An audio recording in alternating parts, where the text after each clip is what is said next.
గత పాఠ్యాంశంలో మనం ఒక చరరాశి గల రేఖీయ సమీకరణాలను ఎలా పరిష్కరించాలో చూశాము. ఫ్రెండ్స్, ఇప్పుడీ పాఠ్యాంశంలో మనం ఈ భావన యొక్క అవగాహనలో కొన్ని బహిరంగ లోపాల పట్ల దృష్టి సారిద్దాం.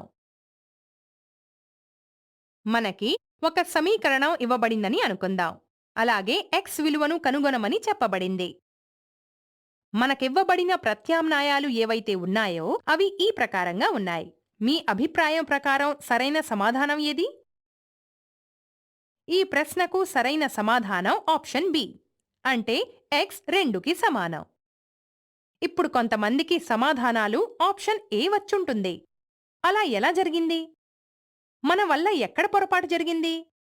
పదండి తెలుసుకుందాం. ఇప్పుడు మన వద్ద ఉన్న సమీకరణం ఇది. ఎందుకంటే 8 ఈ పదంతో గుణిస్తే మనం బ్రాకెట్ని తెరచి సూక్ష్మీకరిద్దాం. అయితే ఇది మనం గుర్తుంచుకోవాల్సుంటుంది. ఎందుకంటే 8తో గుణించే సమయంలో మనం కేవలం 4xని 8తో గుణిస్తాం, కాని 3ని 8తో గుణించడం మర్చిపోతాం. అందుకే మనకు తప్పు సమాధానం లభించింది.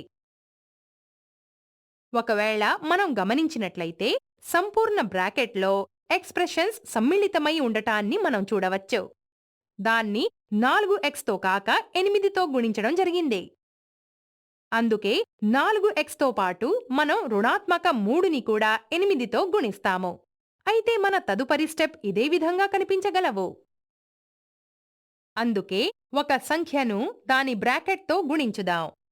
అది 1 కంటే ఎక్కువ పదములతో సమ్మిళితమైతే మనం జాగ్రత్తగా నిర్ధారించుకోవాల్సుంటుంది.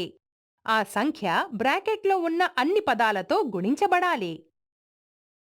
ఇప్పుడు మనకు తెలుసు ఈ సమీకరణాన్ని ఎలా పరిష్కరించాలో.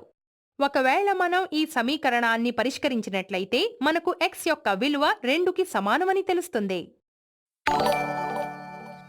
నేటి పాఠ్యాంశంలో మనం ఒక చరరాశి గల రేఖీయ సమీకరణాలను పరిష్కరించే సమయంలో ఒక సాధారణ పొరపాటును చూశాము.